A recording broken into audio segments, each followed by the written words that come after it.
Akan berdoa. Minggu pagi hari ini kami mengucap syukur ketika kami dihimpunkan Tuhan di tempat ini untuk beribadah bersama, memuji Tuhan bersama, dan juga sebentar akan merenungkan sebagian pada kebenaran firman Tuhan. Di minggu Advent yang kedua ini kami diingatkan akan betapa besar kasih-Mu ya Tuhan yang dianugerahkan dalam hidup kami, dan juga akan panggilan kami di dalam kami boleh meresponi dan menghidupi akan kasih-Mu Tuhan. Oleh karena itu berkaryalah Allah Roh Kudus di tengah-tengah kami, menolong, memberikan kami hikmat dan menuntun kami agar kami boleh mengerti dan memahami akan kebenaran firman Tuhan. Tolong juga hamba-Mu di dalam persiapan keterbatasannya, mampukan dan urapilah hamba-Mu ini untuk dapat membagikan kebenaran firman Tuhan bagi kami semua. Terpujilah nama-Mu Bapa, di dalam Kristus Yesus Tuhan kami berdoa. Amin. Ya, selamat pagi Bapak Ibu saudara-saudari sekalian, Shalom. Ya, salam sejahtera bagi kita semua. Seingat saya, ini adalah kali kedua saya boleh berada di tempat ini. Namun ini adalah kali pertama saya boleh berhadapan bersama dengan Bapak Ibu saudara-saudari sekalian secara langsung dan juga onsite. Karena saya ingat di kali yang pertama saya di sini itu saya melayani secara online gitu ya. Jadi saya hanya melihat sebuah kamera dan saya dengan iman yakin bahwa kita semua boleh beribadah dan diberkati pada waktu itu. Nah, hari ini saya boleh hadir kembali bersama-sama dengan Bapak Ibu saudara-saudari sekalian. Salam sejahtera bagi kita semua. Ya, saya Pendeta Menahem Laswardi Suteja yang juga boleh melayani kita pada pagi hari ini. Nah, di minggu Advent yang kedua, tema yang diberikan buat kita adalah hidup dalam cinta kasih. Terambil dari 2 Yohanes pasal yang pertama, ayat yang pertama hingga yang ke-13. Saya akan membacakan bagi kita semua ya. 2 Yohanes pertama, ayat yang pertama hingga yang ke-13 berbunyi demikian. Dari penatua kepada ibu yang terpilih dan anak-anaknya yang benar-benar aku kasihi. Bukan aku saja yang mengasihi kamu, tetapi juga semua orang yang telah mengenal kebenaran. Oleh karena kebenaran yang tetap di dalam kita dan yang akan menyertai kita sampai selama-lamanya. Kasih karunia, rahmat dan damai sejahtera dari Allah Bapa dan dari Yesus Kristus Anak Bapa akan menyertai kita dalam kebenaran dan kasih. Aku sangat bersuka cita bahwa aku mendapati bahwa separuh dari anak-anak-Mu hidup dalam kebenaran sesuai dengan perintah yang telah kita terima dari Bapa.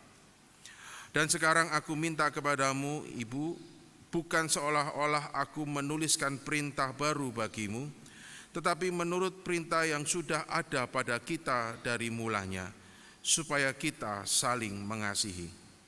Dan inilah kasih itu, yaitu bahwa kita harus hidup menurut perintahnya, dan inilah perintah itu, yaitu bahwa kamu harus hidup di dalam kasih, sebagaimana telah kamu dengar dari mulanya.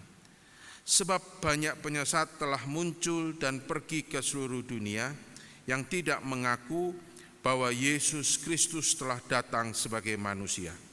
Itu adalah si penyesat dan anti-Kristus. Waspadalah, supaya kamu jangan kehilangan apa yang telah kami kerjakan itu, tetapi supaya kamu mendapat upahmu sepenuhnya. Setiap orang yang tidak tinggal di dalam ajaran Kristus, tetapi yang melangkah keluar dari situ, tidak memiliki Allah. Barang siapa tinggal di dalam ajaran itu, ia memiliki Bapa maupun Anak. Jikalau seorang datang kepadamu dan ia tidak membawa ajaran ini, janganlah kamu menerima dia di dalam rumahmu dan janganlah memberi salam kepadanya. Sebab barang siapa memberi salam kepadanya, ia mendapat bagian dalam perbuatannya yang jahat. Ayat yang ke-12, sungguh pun banyak yang harus kutulis kepadamu, aku tidak mau melakukannya dengan kertas dan tinta, tapi aku berharap datang sendiri kepadamu dan berbicara berhadapan muka dengan kamu, supaya sempurnalah sukacita kita. Salam kepada kamu dari anak-anak saudaramu yang terpilih. Sampai di sini pembacaan firman Tuhan. Kita berbahagialah setiap kita yang boleh mendengar, menerima, dan juga diubahkan dan melakukan kebenaran firman Tuhan. Bapak, Ibu, saudari sekalian, saya pertama-tama mengucap syukur ya kepada Tuhan kita Yesus Kristus yang boleh memampukan saya hadir bersama Bapak, Ibu, saudara-saudari sekalian di tempat ini. Dan saya juga mengucapkan terima kasih mulai dari Gembala Jemaat, Bapak Pendeta Chandra, segenap hamba Tuhan, full timer, majelis jemaat yang boleh mengizinkan saya juga untuk boleh berbagi firman Tuhan bagi kita semua. Saya merupakan adik kandung dari Ibu Fani Intan, gitu ya, yang juga Bapak Ibu saudara sekalian cukup mengenal beliau, gitu ya. Cuma beda, dia baik, saya jahat, dia baik, saya nakal, gitu ya. Saya adalah tipikal orang yang juga kadang-kadang usil dan iseng, gitu ya. Tapi semoga ini tidak mengganggu Bapak Ibu saudari sekalian untuk kita boleh belajar bersama-sama akan kebenaran firman Tuhan. Nah, seorang anak laki-laki, saudara, suatu kali berjalan sambil menggendong adiknya yang lumpuh di punggungnya. Nah, melihat itu seorang berkomentar dengan sangat prihatin mengatakan, aduh kasihan ya, engkau menggendong adikmu dan bebanmu itu pasti sangat berat. Nah, anak itu menjawab, seorang yang memberikan keprihatinan dan mengasihani dengan mengatakan demikian, no, dia bukan beban, karena dia adalah saudaraku.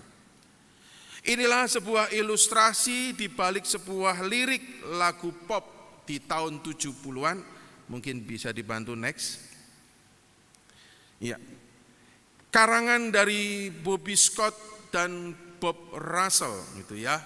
Sebuah band dari Inggris yang band bernama The Hollies. Di salah satu lirik lagu popnya, itu ya, dengan judul He Ain't Heavy, He's My Brother, gitu ya. Saya tidak terlalu mengikuti dan ini lagu bukan era saya, tapi saya melihat mungkin dari berapa Bapak Ibu sekalian mungkin di era ini ya, di 70-an. Nah, lagu ini sedang menceritakan juga sebuah kondisi ketika Perang Dunia Kedua, ya, di mana mungkin ada korban dan sebagainya. Nah, sebuah perbuatan yang mungkin dipandang oleh orang lain ada sebuah beban, tetapi tidak bagi seorang kakak ini. Kenapa bisa demikian? Nah, tentu kita semua tahu, menjawab pasti karena kasih. Karena kasih itulah yang memampukan seorang kakak ini mengatakan dia bukan beban, dia tidaklah berat, karena dia adalah saudaraku. Demikian juga dalam kehidupan saya dan saudara sebagai komunitas anak-anak Tuhan, dalam sebuah kehidupan komunitas, apakah ketika kita hadir, ketika kita berelasi, kita mungkin merasa, wah kamu kok memberatin aku ya. Apakah kita sedang merasa bahwa kehadiran saudara-saudari seiman kita itu bahkan menjadi beban dalam kehidupan kita? Atau yang menjadi panggilan kita adalah bukan. Kehadiran saudara-saudari seiman kita dalam kehidupan kita itu bukanlah beban. Kenapa? Karena kita adalah sama-sama anak-anak Allah. Karena itulah kita menaikkan sebuah pujian, kau saudaraku, kau saudariku. Nah, di minggu Advent yang kedua ini bukanlah sebuah kebetulan, tetapi saya yakin bahwa ini adalah rencana Allah yang indah bagi gereja Tuhan, khususnya di tempat ini, Gereja Kalam Kudus Kupang Jaya Surabaya, untuk kita boleh bersama-sama kembali mendengar dan merenungkan kebenaran firman Tuhan melalui surat Yohanes yang kedua ini. Di dalam satu pasal terdiri dari 13 ayat ini, untuk kita boleh diingatkan apa sih yang Tuhan Yesus kehendaki untuk saya dan saudara, kita semua yang ada sebagai anak-anak Allah, saudara-saudari seiman, di dalam kita meresponi akan anugerahnya yang kita peringati di Natal. Di minggu Advent kedua ini kita kembali diingatkan panggilan kita yang disebut dengan perintah yang Tuhan Yesus kehendaki dalam kehidupan kita bersama. Nah, maka ada 3 hal yang mungkin saya bisa sharingkan bagi kita semua. Bahwa yang pertama yang disebut dengan seolah-olah perintah baru, tetapi perintah yang sudah ada pada kita dari mulanya, yaitu saling mengasihi. Di awal surat, penulis yang hanya menyebutkan dirinya penatua menunjukkan surat ini kepada ibu yang terpilih dan anak-anaknya yang benar-benar aku kasihi. Di dalam tradisi Yahudi dan dalam tradisi pada waktu ini menjadi gambaran personifikasi dari sebuah gereja. Ibu itu gambaran dari sebuah gereja dan anak-anak itu gambaran dari jemaatnya. Maka surat ini pun juga relevan dalam kehidupan gereja bahkan sampai hari ini. Maka surat ini juga relevan dan firman Tuhan ini juga menjadi panggilan yang relevan bagi gereja Tuhan sampai ketika Yesus datang kali yang kedua. Maka dari ayat yang pertama ini kepada siapa surat ini ditunjukkan? Ya juga kepada saya dan saudara yang adalah gereja Tuhan, yang adalah anak-anak yang benar-benar boleh mengasihi dan terlebih lagi dikasih oleh Tuhan. Yaitu sebuah kehidupan gereja yang di dalamnya ada kasih karunia, rahmat, damai sejahtera dari Allah Bapa dan dari Yesus Kristus Tuhan kita. Saudara, ini sebetulnya yang menjadi fondasi penting dalam kehidupan gereja.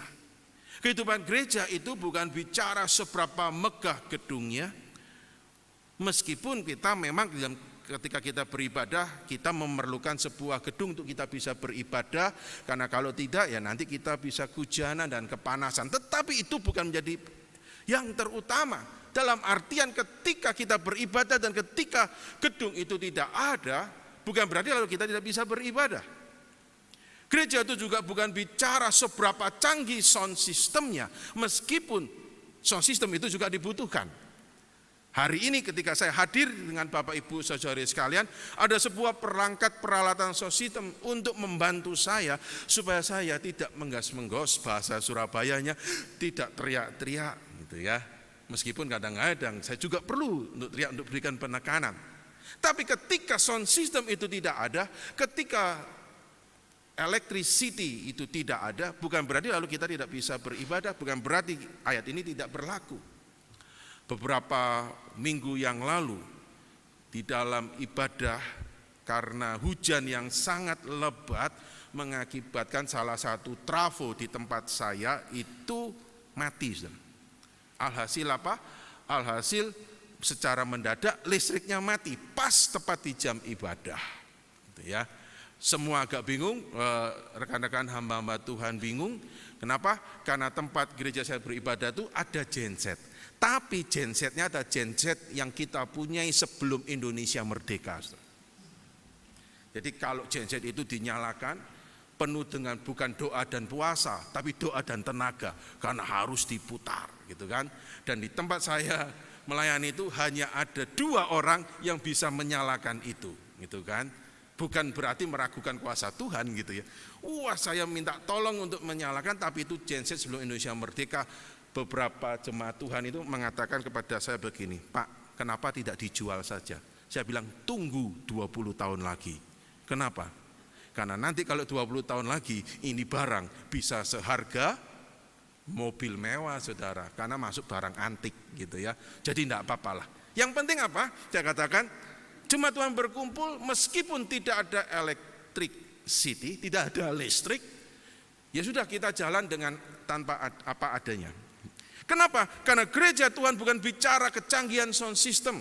Gereja Tuhan juga bukan bicara kenyamanan kursi, kursinya harus empuk dan ini dan sebagainya. Tapi gereja Tuhan itu ketika komunitas yang berdiri di atas dasar kasih karunia rahmat dan damai sejahtera dari Allah Bapa, Yesus Kristus anak Bapa. Ya.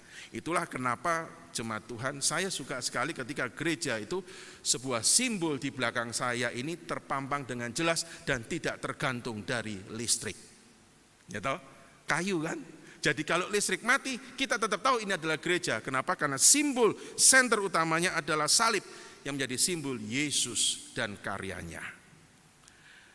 Maka kembali perintah yang sudah ada, saling mengasihi adalah perintah yang juga ditujukan kepada saya dan saudara. Anak-anak Tuhan, anak-anak dari ibu yang terpilih, yaitu gereja Tuhan. Nah, saling mengasihi yang bagaimana?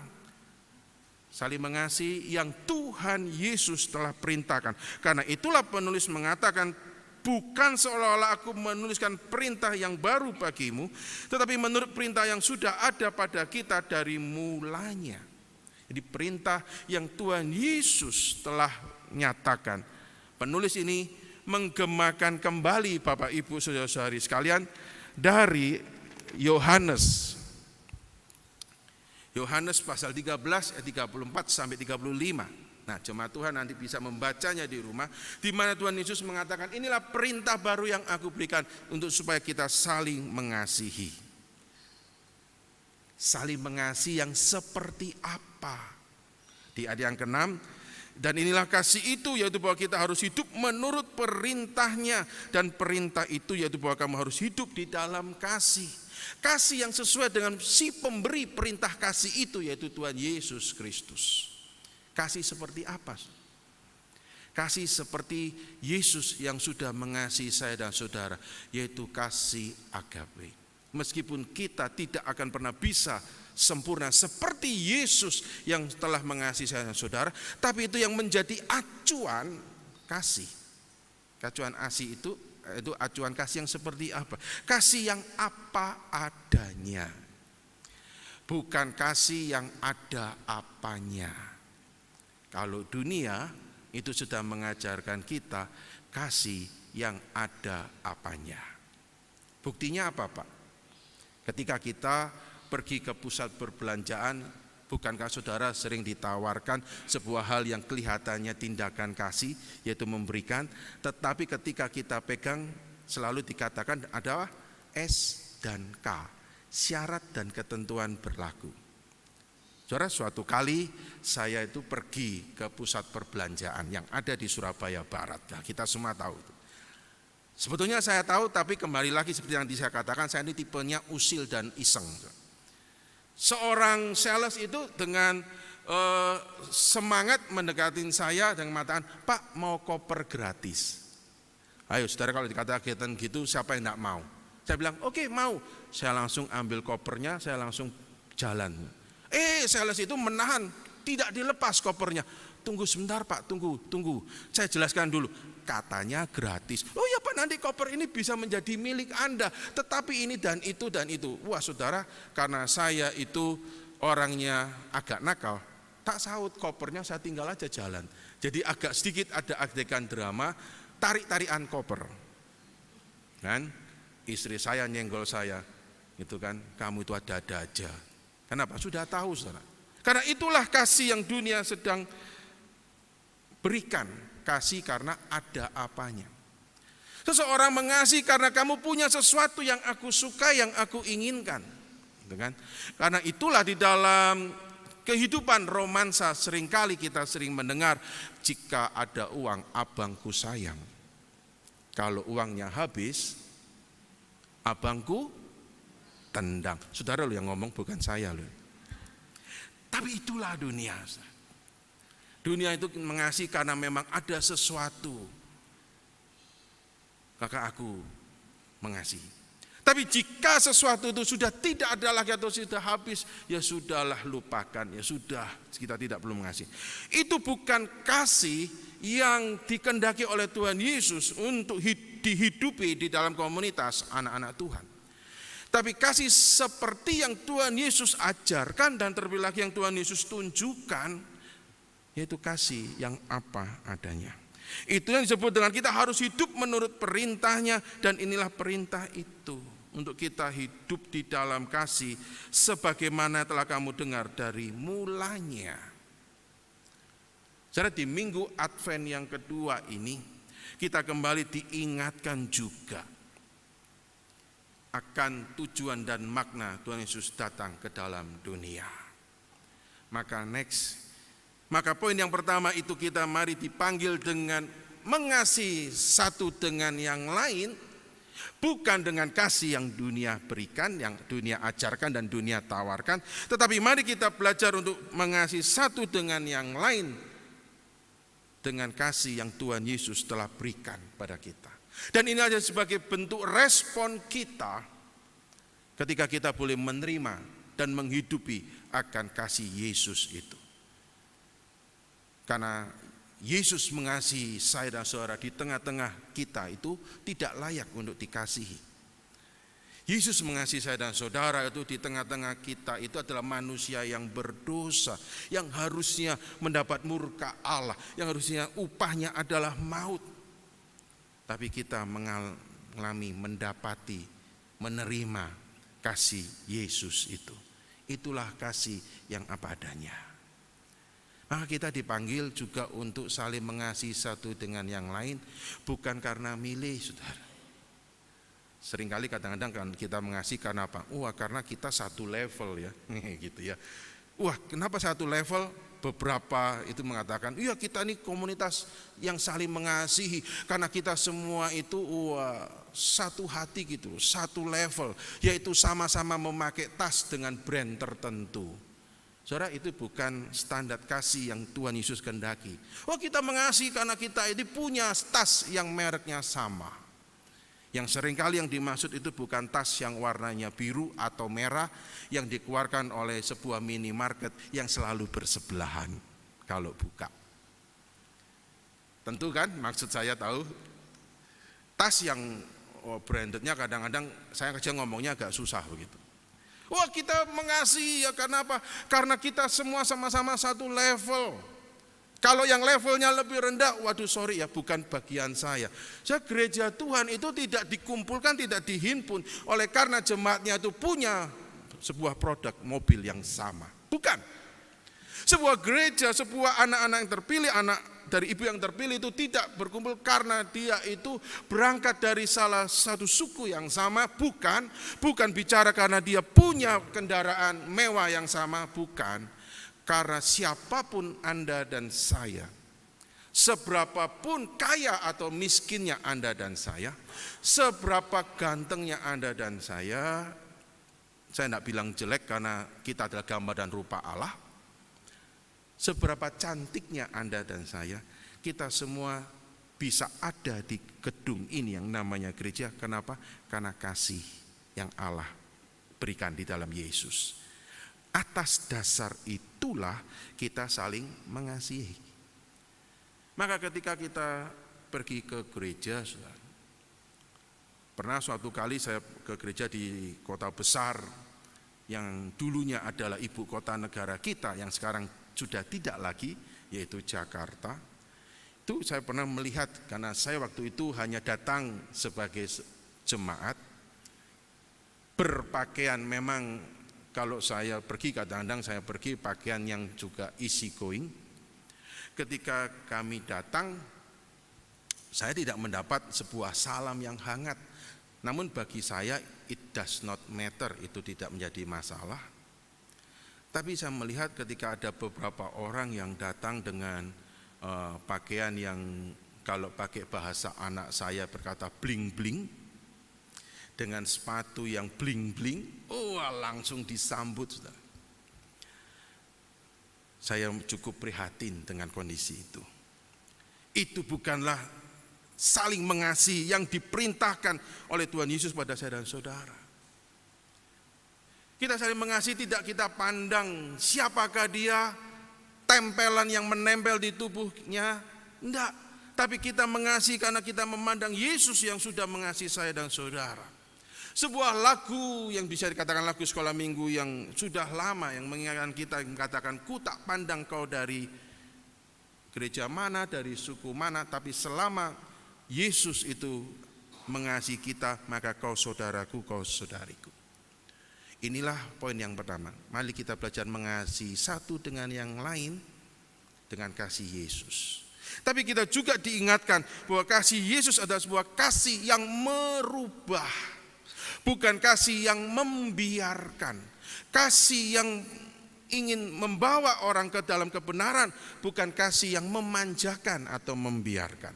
Karena itulah penulis itu melanjutkan di dalam perintah untuk kita saling mengasihi, untuk tetap terus waspada dengan adanya penyesatan yang hadir dan bahkan hadir di tengah-tengah mereka.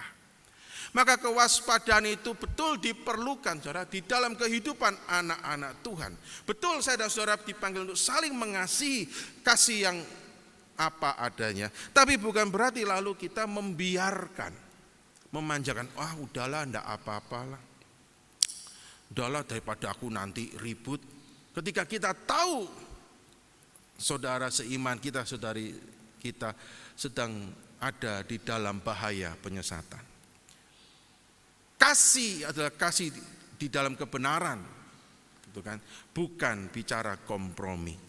Itulah sebuah gambaran yang ditulis oleh penulis Yohanes ini, mengatakan, berhati-hatilah, waspadalah, supaya kamu jangan kehilangan apa yang telah kami kerjakan itu, tetapi supaya kamu dapat upahmu sepenuhnya. Sebuah ajaran yang berkembang di zaman itu ada ajaran Gnostisisme dan juga Docetisme. Docetisme itu ada sebuah ajaran yang menyangkal kehadiran Yesus secara daging, menyangkal bahwa Allah yang berinkarnasi menjadi manusia. Nah, ajaran itu menyangkal. Dan itulah yang sebetulnya ingin diingatkan oleh penulis Yohanes ini kepada jemaat pada waktu itu dan juga kepada kita. Barang siapa yang tidak mengakui Yesus adalah Tuhan dan juga manusia yang datang dan mati tersalib, dia disebut dengan antikristus. Kita dipanggil untuk waspada. Dan bahkan di dalam kewaspadaan itu digambarkan cukup strict, cukup ketat. Seakan menggemakan kembali jemaat Tuhan ini bukan menjadi kontras, bukan menjadi tolak belakang. Karena sebelumnya penulis mengatakan, hendaklah kamu saling mengasihi, perintah yang Tuhan Yesus berikan. Tetapi di ayat yang ke-10 mengatakan, kalau ada orang yang datang kepadamu namun tidak membawa ajaran Kristus yang benar, tidak mengakui bahwa Yesus adalah Allah yang menjadi manusia, yang mati menebus dosa tersalib, digambarkan, dikatakan, jangan kamu menerima dia di dalam rumahmu dan janganlah memberi salam kepadanya. Saya katakan kontras ya. Yang pertama dipanggil saling mengasihi dengan kasih Yesus. Tapi yang kedua, gambarkan di dalam kewaspadaan, bahkan jangan memberi celah sedikit pun. Jangan memberi salam kepadanya. Ini adalah sebuah peringatan bahwa betul di dalam hidup saling mengasihi, kasih itu adalah kasih yang merubah. Kasih yang di dalam kebenaran, bukan kasih yang membiarkan.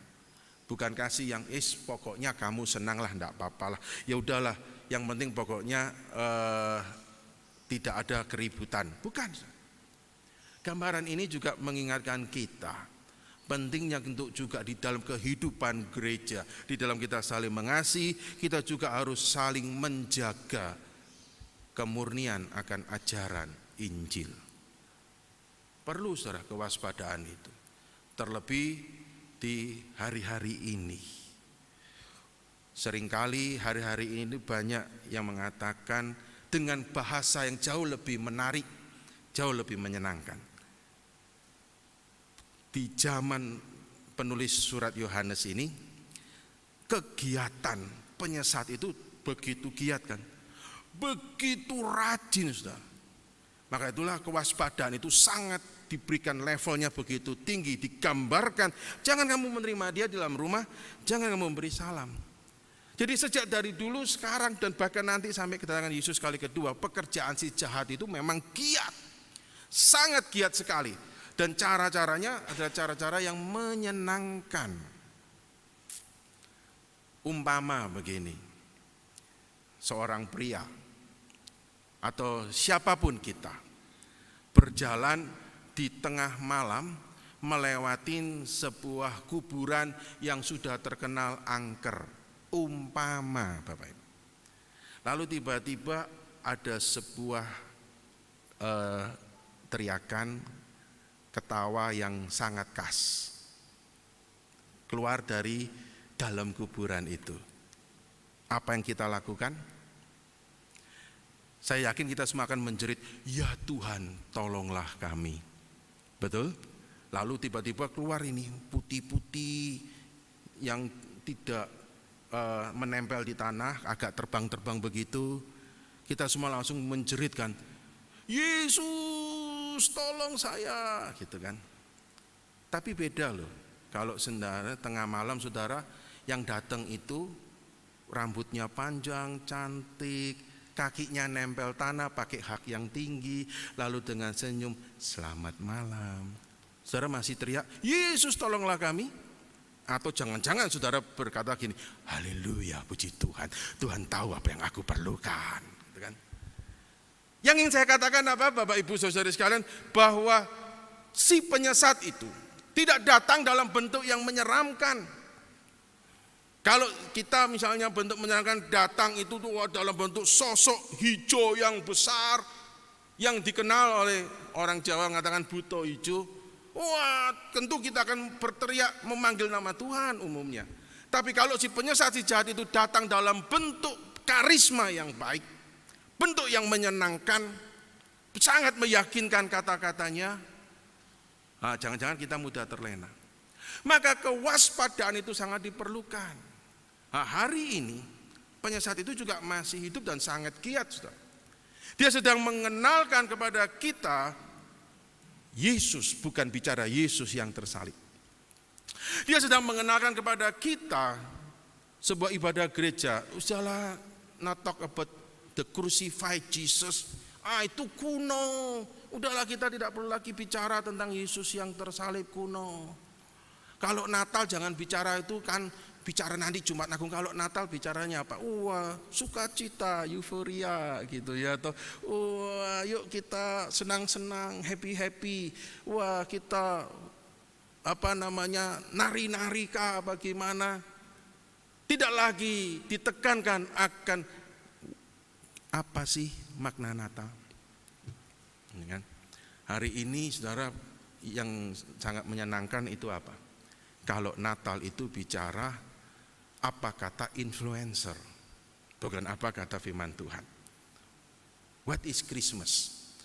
Kalau kita bisa pakai baju yang seperti influencer Instagram itu pakai, dan kita kan apa itu Natal ketika kita bisa pergi ke sini dan ke situ. Apa itu Natal? Christmas sale. Saya tidak anti loh jemaat Tuhan. Kalau jemaat Tuhan mau beli ya enggak apa-apa, silakan. Tapi ketika kita masuki minggu-minggu Natal ini, di tengah-tengah ketidakmampuan kita untuk membeli baju yang seperti influencer Instagram itu tawarkan, apakah kita kehilangan Natal? Tentu tidak. Ketika kita Natal di minggu-minggu ini, kita Natal dengan tidak bisa berpergian ke seluruh pelosok dunia, apakah kita tidak bisa merayakan Natal? Enggak, tetap bisa merayakan Natal. Jangan akhirnya kita dikaburkan dengan hal-hal euforia yang sudah tidak lagi mementingkan the center of Christmas, yaitu Jesus. Hal-hal yang lain diributkan. Berapa waktu yang lalu saya mendengar sebuah cerita yang lucu namun juga miris. Kepanitiaan Natal itu nyaris bubar, saudara. Hanya gara-gara ribut soal konsumsi. Seorang panitia mengatakan, nanti Natal ini konsumsinya soto. Panitia yang lain berkata begini, soto lagi. Tahun lalu itu sudah soto, masa tahun ini soto? Sekali-sekali rawon gitu loh. Yang tahun lalu kuning, sekarang kan harus hitam. Memaknai dengan kondisi dunia, dia bumbungan gitu, saudara mulai.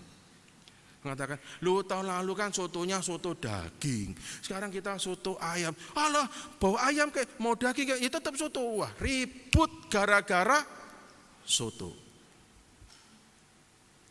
Natal itu bukan bicara soto ataupun rawon, saudara. Tapi seringkali kepanitiaan itu ribut. Dan itulah cara-cara si jahat untuk merusak sukacita Natal. Sukacita Natal tidak boleh dibangun. Konsumsinya harus ini dan itu. Asal ada makanan dan pakaian, cukuplah. Saya tadi memberitakan ini, tenang, saya tidak mendapat informasi ini dari gembala saudara kok. Ya, kalau ternyata relate, ya mungkin Tuhan sedang berbicara kepada kita. Tapi ini dari gereja lain. Ya. Nah, kewaspadaan ini menolong kita untuk hidup tetap terus di dalam kasih. Tapi jangan sampai kasih itu bukan lagi kasih yang Tuhan Yesus ajarkan, yang dimana kita tidak lagi dalam kehidupan anak-anak Tuhan dan jemaat Tuhan ini hidup di dalam sebuah ajaran yang ingin mengatakan bahwa hidup saya dan saudara itu hidup di dalam Kristus yang sudah hadir menjadi manusia, mati, tersalib bagi kita. Hati-hatilah, penting untuk kita bisa bertumbuh sebuah gereja yang baik di tempat ini untuk tetap terus setia di dalam pemahaman firman Tuhan, di dalam setiap pengajaran firman Tuhan yang sehat. Itu menolong kita juga untuk waspada di dalam kehidupan anak-anak Tuhan, bahwa segala suatu ajaran yang bahkan kelihatannya menyenangkan, sangat relevan, sangat masuk akal.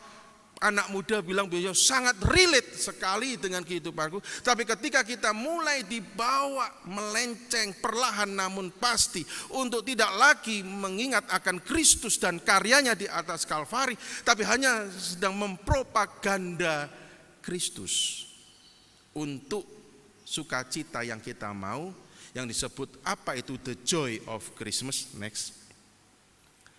The joy of Christmas itu bukan bicara glamor dan apa yang dunia katakan. Tapi the joy of Christmas ada bicara ketika Yesus hadir dan kita boleh hidup di dalam kasih dan kebenarannya. Dan yang ketiga, surat Yohanes ini juga mengajarkan bahwa kasih itu bicara sebuah aksi dan bukan hanya sekedar narasi. Kata-kata yang ditulis dalam penutup ini sesungguhnya memperkaya dan memperdalam kita, Bapak Ibu. Bukan hanya sekedar bicara penutup, tapi mari kita perhatikan. Penulis mengatakan, sungguh pun banyak yang harus kutulis kepadamu, aku tidak mau melakukannya dengan kertas dan tinta, tapi aku berharap datang sendiri kepadamu dan berbicara berhadapan muka dengan kamu, supaya sempurnalah sukacita kita. Ada sebuah keinginan dari penulis mengatakan bahwa aku tidak hanya sekedar berteori lah, tidak hanya sekedar menulis secara teori surat, tapi aku ingin hadir bersama-sama untuk kita boleh di dalam kebersamaan ini bisa boleh saling memperkaya dan memberikan teladan. Penulis ingin hadir sendiri untuk memberikan contoh dan teladan apa itu hidup saling mengasihi, berhadapan muka dengan muka, berbicara secara langsung dan hidup bersama untuk boleh sama-sama menunjukkan apa itu hidup saling mengasihi di dalam kebenaran. Dan itu saudara juga panggilan kita. Bicara kasih itu juga bicara sebuah aksi. Dasarnya dari mana? Yohanes 3 ayat 16. Karena begitu besar kasih Allah akan dunia ini, maka dia mengaruniakan Yesus anak yang tunggal, supaya barang siapa kita yang percaya tidak binasa, memperoleh hidup yang kekal. Itu apakah cuma teori? Tentu tidak kan. Karena kalau cuma teori, hari ini saya dan saudara tidak mungkin bisa berkumpul di tempat ini dan kita boleh memuji Tuhan dan ada simbol salib di belakang kita. Yohanes 3:16 itu telah dibuktikan dengan nyata. Kasih yang Tuhan Yesus ajarkan, Tuhan Yesus juga tunjukkan. Maka panggilan saling mengasihi itu adalah panggilan untuk kita juga mau menunjukkan secara nyata. Aksi, bukan hanya sekedar narasi. Bukan hanya sekedar menulis secara tinta, kertas. Hanya sekedar berteori, ya harusnya kita gini dan itu, gini dan itu. Tapi bisakah kita juga belajar melakukan dari hal-hal yang kecil dan simpel. Setiap orang punya kapasitas punya talenta yang Tuhan berikan untuk kita bisa menunjukkan. Tidak bisa memaksakan ketika seseorang bisa memberikan sesuatu yang orang lain juga harus ngikutin dia. Enggak. Tapi paling tidak kita dipanggil untuk menyatakan saling mengasihi kasih Kristus itu dengan apa yang kita bisa dan kita lakukan. Dari hal yang simpel pun kita tunjukkan dengan bukti contoh nyata. Apa hal yang paling simpel? Ketika kita datang ke gereja, ketika kita bertemu, kita menyapa dengan memberikan senyuman. Kan hal yang paling simpel. Dan tidak cuma di gereja saja, Saudara. Yang lucu itu seringkali ketika kita bertemu, kita mengenal baik di mall, baik di pusat perbelanjaan, kadang-kadang kita melengos bahasa Surabayanya.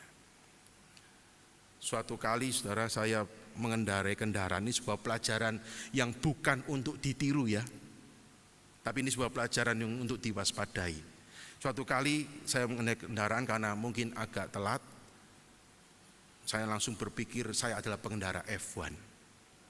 Dan kita tahu di tengah jalan Surabaya itu mana ada jalan yang kayak lalu lintas F1, penuh sesak. Maka mulailah aksi saling serobot, gitu ya. Wah, ketika aksi saling serobot, tidak mau kalah lah. Maka saya ini kan kadang-kadang juga perlu banyak belajar. Saling serobot, saling pepet, gitu kan? Ketika saling pepet, tiba-tiba mepet, oh Anda mau kalah, mulailah mau membuka kaca, mau menunjukkan wajah garang. Jangan dipikir pendeta itu tidak bisa garang. Buka kaca, buka kaca. Yang sana juga buka kaca, ketika mereka yang sana juga pasti ingin mau katakan, ketika buka, tahu saudara apa yang terjadi? Yang satu bilang, "Lu Pak Menahem, lu Pak Penatua," saudara, ternyata. Yang kayaknya dia mobilnya baru, yang saya tidak mengenali. Lu yang tadinya punya semangat mau mengata-ngatain, mau memberikan gitu kan, tapi lu pagi Pak, lu sebagainya pagi, dengan tentu senyum yang bisa dikatakan senyum yang kecut. Di situ saya menyadari kadang-kadang sebuah aksi bentuk kasih untuk bisa, mari Pak silakan duluan. Yang satu juga kayaknya sungkan ya, oh enggak Pak Menem dulu aja yang duluan. Akhirnya apa? Dua-duanya berhenti begini, tapi enggak ada sungkan, Saudara, siapa yang mau menyerobot duluan. Tentu akhirnya yang menang pendetanya lah, gitu ya. Yang udahlah Bapak duluan, sudah Bapak. Ya sudah, akhirnya saya duluan. Tapi contoh enggak patut ditiru, Saudara. Di mana semangatnya bukan semangat menunjukkan sebuah aksi cinta, tapi seringkali kadang-kadang kita tidak mau kalah. Gara-gara hanya ketahuan, ini ternyata kenal, baru kita kelihatannya mengasihi. Maka itulah kembali tindakan saling mengasihi dalam kebenaran kasih yang betul-betul lahir dari hati yang mengalami kasih Yesus. Diperlukanlah sebuah aksi nyata yang tulus, bukan hanya sekedar narasi, bahkan bukan hanya sekedar aksi yang dipenuhi dengan akal bulus, tapi betul-betul aksi dengan hati yang tulus yang mengalami akan kasih Kristus. Next, akhirnya Bapak Ibu saudara sekalian, di dalam penutup, Agustinus pernah menulis, sang Bapak Gereja, jika seorang menyangka bahwa dia mengerti Alkitab tetapi tidak membangun cinta akan Allah dan cinta akan sesama, maka sebenarnya dia tidak mengerti Alkitab. Maka hiduplah di dalam cinta kasih pada setiap kita yang sudah menerima firman Tuhan, Alkitab itu dalam kehidupan kita. Mari kita membangun cinta akan Allah dan cinta akan sesama itu adalah sekarang, bukan nanti. Bukan ya nanti aja Pak, besok Pak aku sekarang lagi jengkel nih sama, enggak. Tapi kita dipanggil untuk membangun cinta akan Allah dan sesama sekarang, bukan nanti. Hidup dalam cinta kasih menjadi tema perenungan di minggu Advent kedua di gereja ini. Itu bicara hiduplah di dalam kasih Yesus dan hiduplah di dalam kewaspadaan, tetap terus menjaga kasih dan kebenarannya. Dan kasih itu adalah sebuah tindakan nyata Yang kapan dilakukannya? Tidak nunggu tahun depan saudara, tapi mulailah belajar dari hal yang simpel. Tersenyumlah pada sesama, tanyakanlah kabar, cobalah apa yang bisa dilakukan, mendoakan sesama. Banyak hal simpel, mulai dari simpel dan bahkan terus kita akumulasikan, kita hidupkan itu. Tidak pakai nunggu nanti, tapi dari sekarang. Sampai nanti kita mengembuskan napas yang terakhir. Nah, biarlah Tuhan menolong kita di dalam kita memasuki persiapan minggu Natal ini. Hiduplah dalam cinta kasih Kristus Yesus Tuhan. Mari kita akan berdoa. Biarlah pagi hari ini kami boleh kembali diingatkan di minggu Advent yang kedua ini ya Tuhan. Untuk kami boleh menyatakan kasih yang sudah kami terima dari Engkau ya Tuhan kami Yesus Kristus dalam kehidupan kami bersama. Sebuah kasih yang perlu kami nyatakan, terus kami nyatakan tidak pernah berhenti sampai kami boleh bertemu dengan Engkau. Kami menyerahkan setiap kami dan jemaat Tuhan yang hadir pada pagi hari ini di dalam pertolongan Tuhan terlebih lanjut. Terpujilah nama-Mu ya Bapa. Di dalam Kristus Yesus Tuhan kami berdoa. Amin.